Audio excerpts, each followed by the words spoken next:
Hi everyone! Today I am finally doing the last video in my long running for the last month, I think a bit over a month at this point, series about everything wrong with It Happened to Nancy, and a fake teen journal about a girl allegedly dying of AIDS. She goes of HIV infection to dying of full-blown late-stage AIDS in just under 2 years, believe it or not, by the late fraud doctor Beatrice Sparks, who is not a doctor, a medical doctor, a psychologist. She didn't even have a single college degree or even a high school diploma at all, yet she got away with pretending for decades she had a clinical adolescent psychological practice and that she had all these advanced degrees from at least 5 different institutions. Just an absolutely horrible fraud. I hate this woman so much, and this is just going to be like revisiting It Happened to Nancy, I guess like 15 or so years after the last time I read it. This was the fourth time reading the book. And anyway, I would like to say in advance, please, I really appreciate comments. Almost none of the videos in this series have had any comments, even though, I've put a lot of time and effort and thought into making these videos. So I would just really appreciate, seeing all that effort being rewarded with at least some people saying, they thought that the videos were funny, or they learned something, or they were just horrified by what this woman got away with, just general things like that. What you think of literary frauds in general. Have you read any of this woman's other books? Just things like that. I just really appreciate seeing comments, particularly when I put so much time and effort into a series like this. So let's just start going through, revisiting It Happened to Nancy. My fourth time reading this book was quite different from any of the others. The first 2 times, in the autumn of 1994, when I was 14, when I read it twice in a row, I genuinely believed it was real and cried at the end. Why would a book or a documentary lie to me? I was so naive. I was hoodwinked by a number of other alleged biographies and documentaries as a teenager as well. I can get to those in a future video. The third time, I think it must have been, I said, 15 or so years ago. So I'm thinking in my late 20s, early 30s. I don't know for sure, but I'm guessing maybe around 2008, 2009 or so. I think I must have reread it. I would have to go back and check things. But anyway, I think it was definitely about 15 years ago. And so that time I knew Beatrice Sparks was a lying fraud, an absolute disgusting con artist. But I still thought, giving the benefit of the doubt, it might have been another Jay's journal, coming from a real teen's journal, and then being wildly embellished and padded out with a lot of Sparks-created material to push her Molly Mormon point of view. And I do have a future video upcoming about Jay's journal. That's just such an absolutely sad story. What she did to that real young man's family is just absolutely disgusting. What a horrible person. This fourth time, I knew Sparks 100% made it up. And all of her other books, except, as aforementioned, 21 of the entries in Jay's journal. It might be one of her relatively stronger and better books, because credit where credit is due, very grudgingly, she does seem to be putting more effort than usual into developing her protagonist and some of the secondary characters. Yeah, Nancy doesn't have much of a life outside of her illness, but she does do other things besides just being in hospital and taking AIDS drugs and writing about AIDS. She has a job when she's by her dad in Arizona, and she goes to amusement parks and just has fun doing other things. So her life isn't defined entirely by AIDS. But again, I'm not going to say it's a 5-star read because of that. No, but it is by her crappy standards, relatively and stronger and better than usual. But so anyway, that doesn't mean it was based off of a real story.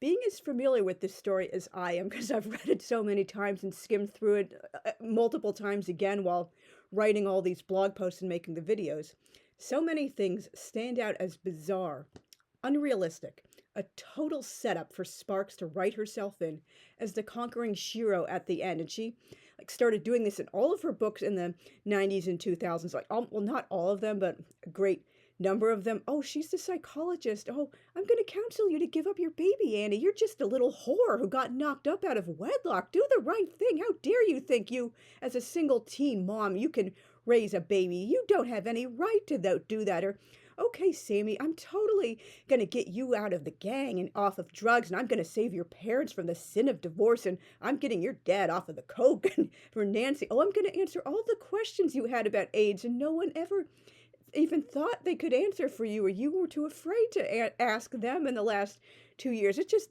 so brazen and disgusting. It's like she was a total narcissist. It just disgusts me what she got away with and how she like wrote herself in as like the all-conquering hero in the books. Just disgusting. As someone who grew up at the height of the AIDS epidemic in the 80s and 90s, the medical misinformation makes me angry beyond words. I had a whole rant about that a few videos ago. I just take that so personally. Even pre-AZT, most people weren't dead within 2 years of infection. Are we supposed to go along with this? Did she think her readers were all like, stupid or something? They had no prior education about AIDS. I mean, maybe my elementary school and junior high schools were like, unusual and radical for the time for having such like comprehensive, in-depth education and information about AIDS and, you know, like safer sex and stuff like that. But still, I'm lost for words. My mind is blown that she would expect these teen readers to think, oh, you can die of AIDS in just 2 years, even though, like, who are all these people dying actually within 2 years of the infection? Seriously? Like, what an idiot. No one knew the disease existed until 1981, and there was no way of testing until March 1985, although we now believe, like, we're pretty much, like, positive, we're not sure the exact dates, but the AIDS virus came to the U.S. sometime during the 1970s, and obviously, like, people are, like, you know, getting it and passing it around. Like, in the beginning, it was, you know, mostly gay men because, you know, they just didn't realize, most of them didn't realize, you know, the importance of like wearing condoms because like, oh, I can't get my partner pregnant because two men can't get one another pregnant. And I guess like they didn't think so much about diseases at that point. I know many hetero couples also like had a more lackadaisical attitude towards condoms as well. I guess that's just more of an indictment of the general like, culture and society and like the pre-AIDS era. Like, oh, the worst thing to worry about is pregnancy. You know, you'll just get some like antibiotics to clear up the clap or gonorrhea or something like that. But again, and also like hemophiliacs getting blood transfusions and people getting blood transfusions in general. So it was around since the 80s, but since people didn't know this was a disease, and so they wouldn't have known to even like, oh, these symptoms might mean this. Maybe I should be careful if I'm getting certain symptoms because I'm very sick and I'm going to die soon. Just people did not know HIV or AIDS existed until 1981. And then again, there was no way of testing it the way doctors would, like, you know, not prescribe, diagnose AIDS, HIV, that, oh, these symptoms you seem to be having, like John or Jane, they're consistent with what we know about the virus so far, and we can't find any other like causes, like maybe cancer or something, like hepatitis, whatever, that could be attributed to that these things could be attributed to. So we're going to say you probably have AIDS, and many times they were right, sometimes they were wrong. But anyway, we just couldn't test it until like 1985. So therefore, like no taking precautions, not knowing it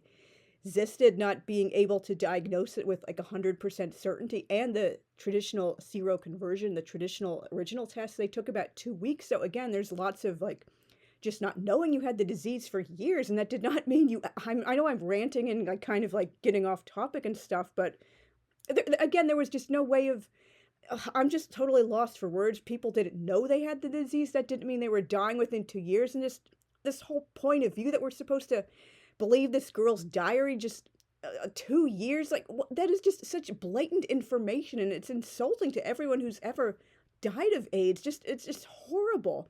And so, as I was saying before I started rambling, thus many people died within a few years of the diagnosis, verified or suspected, or going public, particularly for like gay guys who were in the closet. Unfortunately, there was still a lot of like homophobia in the 80s, so they didn't want to like out themselves, particularly the homophobia plus the, you know, fear of AIDS, which was really strong at the time, sadly. However, that didn't change how they, in all likelihood, were infected long before then. Asthma, even severe asthma, isn't known to compromise the immune system to such an extent it kills people in just under 2 years. It does like compromise the immune system a little bit, and particularly for HIV/AIDS, but again, like show me the actual evidence that all these people are dying within 2 years, going from the infection to full-blown late-stage age because they have asthma. Like, she did not do any damn research at all, despite what she claims in the back matter, and I'm going to get to a couple of those questions, just like not like reading it in full, but just like the kinds of questions like allegedly she's answering for the kids. Nancy also isn't shown as an actual immunocompromised person, and she only has a few asthma attacks. Like, for example, why isn't she like staying out of school if she's like that badly immunocompromised? She's going to amusement parks and she's going on airplanes with lots of other people and doing all this other stuff.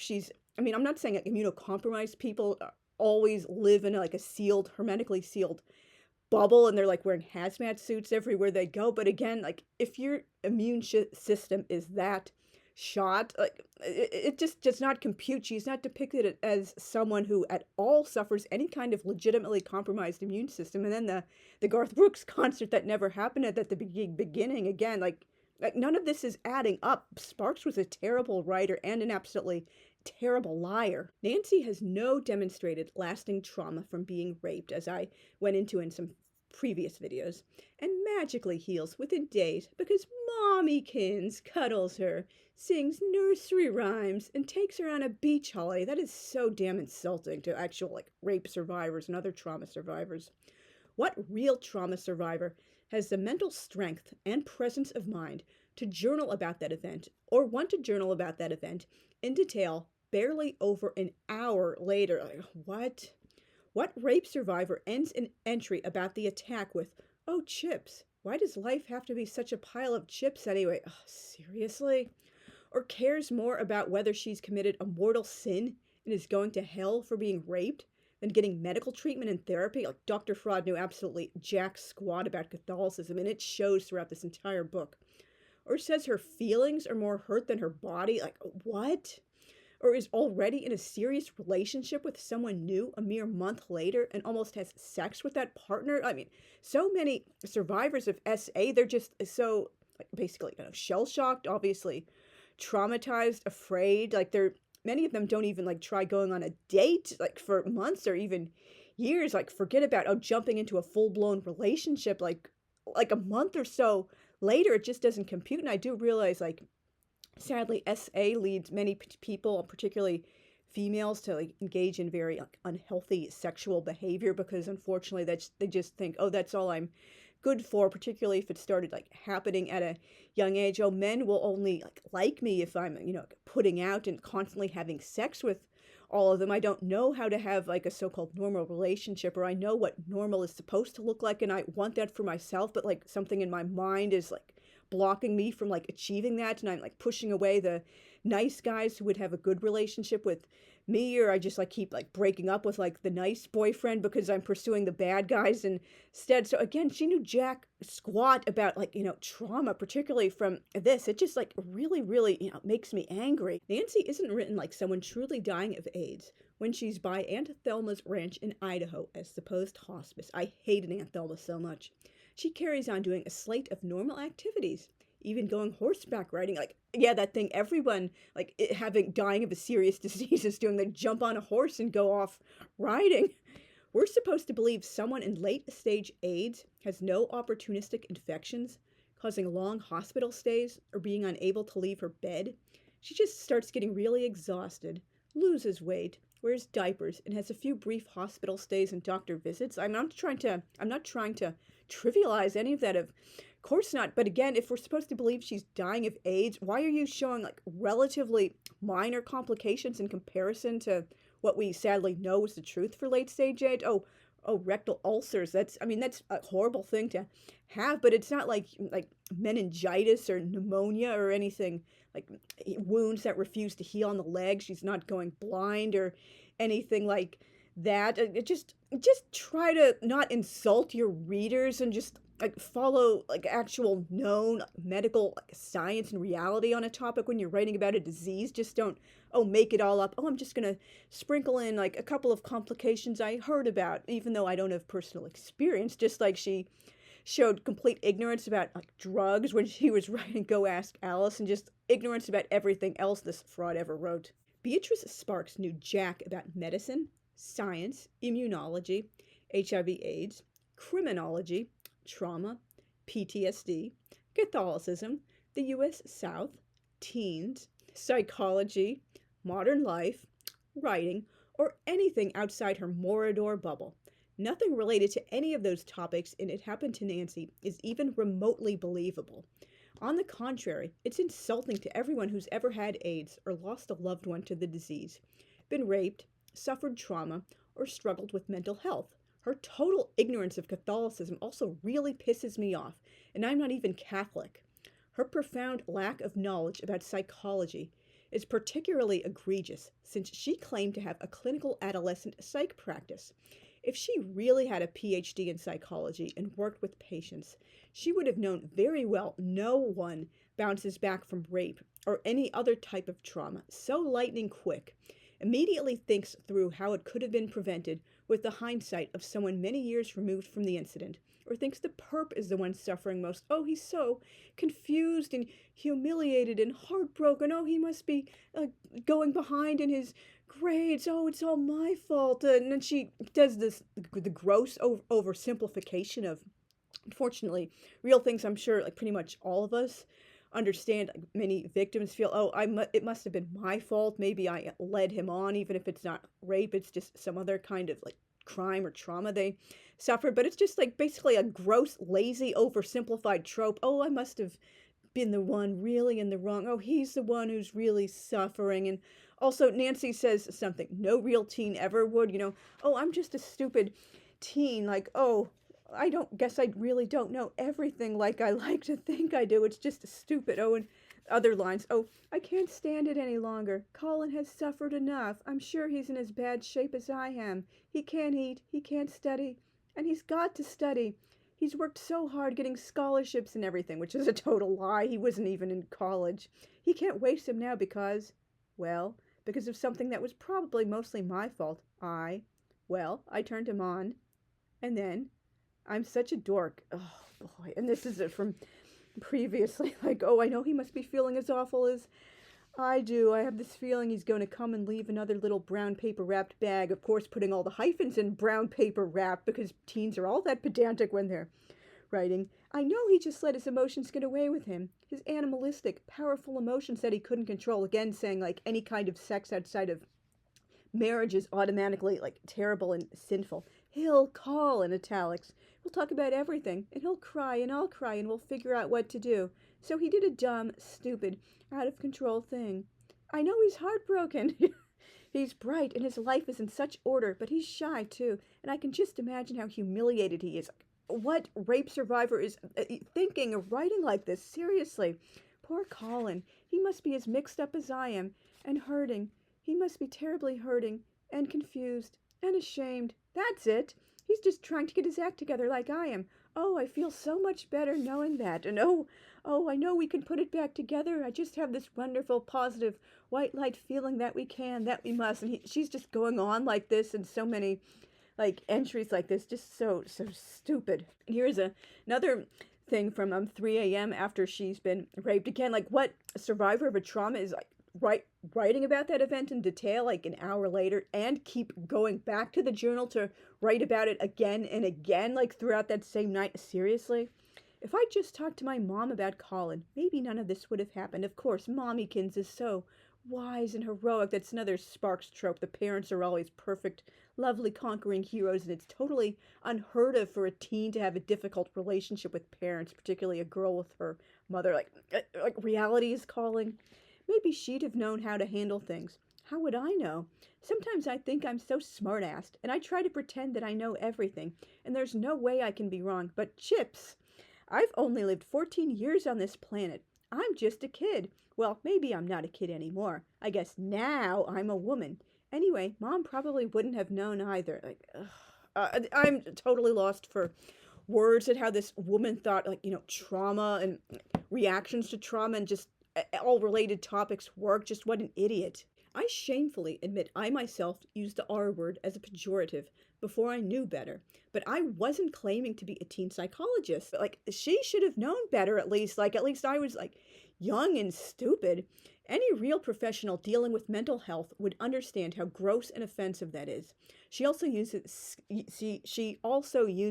schizo and split personality offhandedly. Again, claiming to be a psychologist and like making light of like actual mental health and intellectual disabilities. Nancy's constant lamenting about how she has so many unanswered questions about HIV/AIDS is such obnoxiously heavy-handed foreshadowing of Dr. Fraud swooping in at the end to do what no actual doctor or nurse ever could. What are the odds of that? Are we supposed to believe an AIDS patient never had a chance to ask any medical professionals any questions about the disease, particularly by the early 90s? I mean, we're not talking about the 1982 or even 1985 or something. We had so much more information by that point in history. How dumb did Dr. Fraud think her teen readers were? I hated Lou even more than I did on the third reading. What a vile POS. He's controlling, sexist, misogynistic, the works. The dude also talks and acts like a 70-year-old Mormon church official at General Conference. That's I think, a yearly cult meeting the morgues have. And his aversion to anything sexual is unhealthy, not laudatory. I rolled my eyes at the line, "Thank you, God, for making Lou strong," when Nancy was relieved they didn't have sex and she didn't give Lou HIV. There's nothing strong about fanatically holding on to the way you thought at 10 years old your entire life. I mean, of course, this is pushing the anti-sex and anti-divorce point of view. Dr. Fraud loved beating the drum about it each and every one of her books. Oh, I barely knew what sex was at 10 years old, but I knew it was bad because it made my parents divorce, and I knew I should never have sex until the very nanosecond I'm married because, it would be horrible and, just disgusting and sinful and shameful and immoral if anything sexual more than 5-second closed mouth kissing happened before I had a holy wife in the pale ale Mormon temple sealing ceremony with the baker's cap and the green fig leaf apron. Just seriously, that is such an effed up attitude to have. And if a real child is thinking like that, get that child into therapy. That's not a healthy attitude towards sex. This book is such obnoxious, heavy-handed, abstinence-only propaganda, as are all of her other books are too. Waiting until marriage or a very serious relationship should be a deeply personal choice, not something you're terrified and shamed into doing. At 14, I thought Nancy was really sweet. Now she annoys the crap out of me with her unbelievable naivete, babyish way of thinking, ridiculous actions, constant lying, and running away when she has a problem or doesn't know what to do, and holier-than-thou judgmentalism. I've addressed all of that in previous videos. Dr. Fraud expected us to believe, among many other things, it's totally normal to go from HIV to dying of AIDS in less than 2 years. A serial rapist and predator criminally transmitting HIV vanishes without a single lead, and she doesn't even want to cooperate on the investigation at one point. It's, how dare the cops want me to go back and wallow in my whole load of gagging garbage, wallow in it, wallow in it, wallow in it. I've made a sacred oath to get out of the past and into my forever long future, bad things don't exist. What? A devoted journaler randomly loses her journal for several long stretches and doesn't think to, journal in another notebook or loose leaf paper in the meantime. Nancy's friends and Elle's Aunt Pauline just went home after the concert instead of sending out the bloodhounds to search for her. What the F is that all about? So someone in your party goes missing during a concert and you're not alerting the cops to it? You're not sending out the bloodhounds, putting out missing warrants? You're staying there until she's found? You're not going to alarm Nancy's mommykins by going home and saying, "Oh, by the way, your daughter just vanished." And Nancy, doesn't she have a seat number? Unless this is open seating, she doesn't think to go back to her friends in those same seats. Nothing about this scenario makes any sense, particularly why are they just leaving her? She could have been raped or kidnapped, and they're just matter-of-factly going home instead of sending out people to scour the area for her. I'm totally lost for words at how completely idiotic Dr. Fraud was. I should have mentioned that in my previous videos talking about the general unreality of the relationship and how they got together and the whole concert, classic Jerry Springer type free-for-all brawling. Mommykins didn't punish Nancy for disappearing and giving everyone such a huge scare, plus riding home with a stranger, particularly in the era of incessant stranger danger warnings. Anyone but the most spoilt brat would be allowed to leave her new school after all of 2 weeks, one of which was with a homeschool teacher, as Nancy pretentiously calls it, instead of actually going to the physical school, just because the other kids failed to welcome her with trumpets and red carpets. Mommykins never takes Nancy to a rape crisis center, the cops, or a doctor. Like, what is that all about? Dory suffers no trauma or regrets from giving her baby for adoption at birth. Like, that's just, oh, you were a bad girl, Dory. You slutted it up outside of wedlock. You need to be punished now by giving away your baby. Just give it to a nice, white and delightsome suburban bourgeois couple 3,000 miles away and just move on with your life. Pretend this never happened. Yeah, that's it. Be a good girl. Your nice little Peter Priesthood won't care you no longer have a factory-sealed hymen. Ugh, I hate this woman so much.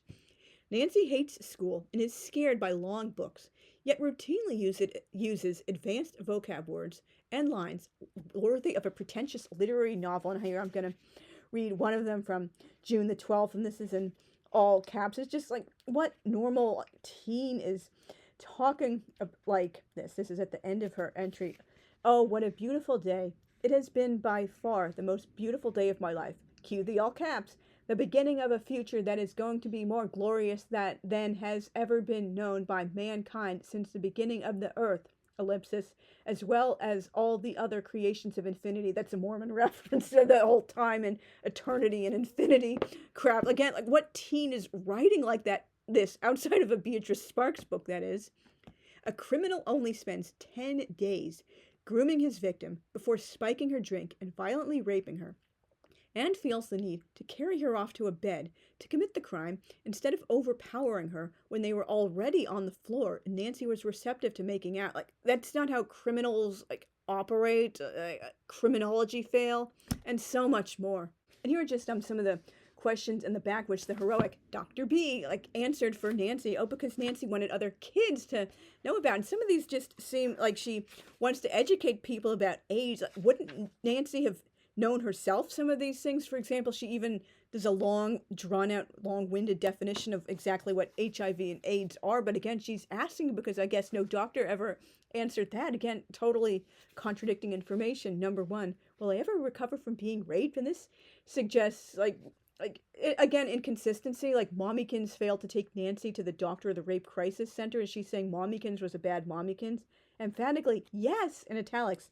If you talk to a rape counselor and learn to know truly that, cue the all caps, you were not responsible, and all these lines end in exclamation points, that if you said no, it should have meant no, that you were a victim, that you are not alone, that thousands of others before you have recovered, that, cue the italics, you will also.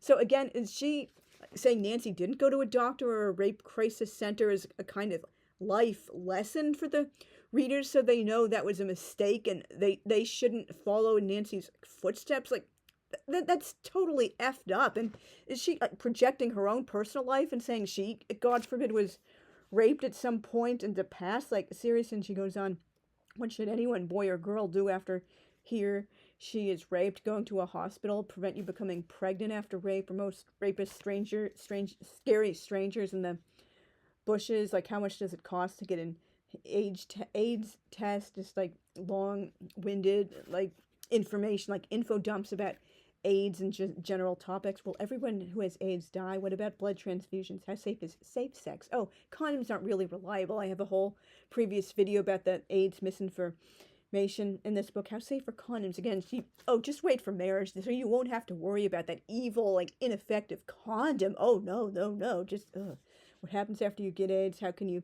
catch AIDS? Norplant, that question is now outdated because Norplant has been off of the market for a good over 20 years now. In the last, like, remaining stocks that were still circulating after the withdrawal in 2002, they expired or were last used up in 2004. What should you do if you get a cut with HIV? She advocates flushing tampons down the toilet, open pimple, kissing with bleeding gums, like urine, like rectal, wearing, like, sanitary napkins for, like, rectal ulcers. And this is the one I made fun of in a previous video. It's like, this girl's almost 17 and she's, like, talking like a babyish kindergartner, and Dr. B is talking to her like she's 5 years old.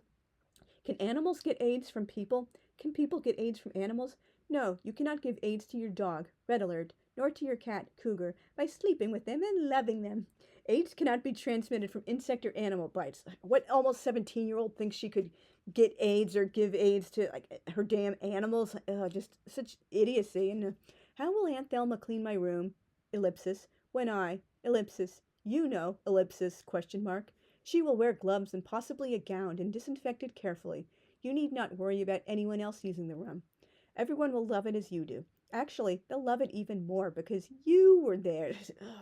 Some middle grade and YA books can be enjoyed by people of all ages for different reasons, and some were meant primarily just for the teen audience instead of like adults, and you can kind of like tell in the way they were written. It's not necessarily shade against the books or the authors, it's just they intended specifically like teen or preteen only audience instead of like adults who could enjoy them for other reasons.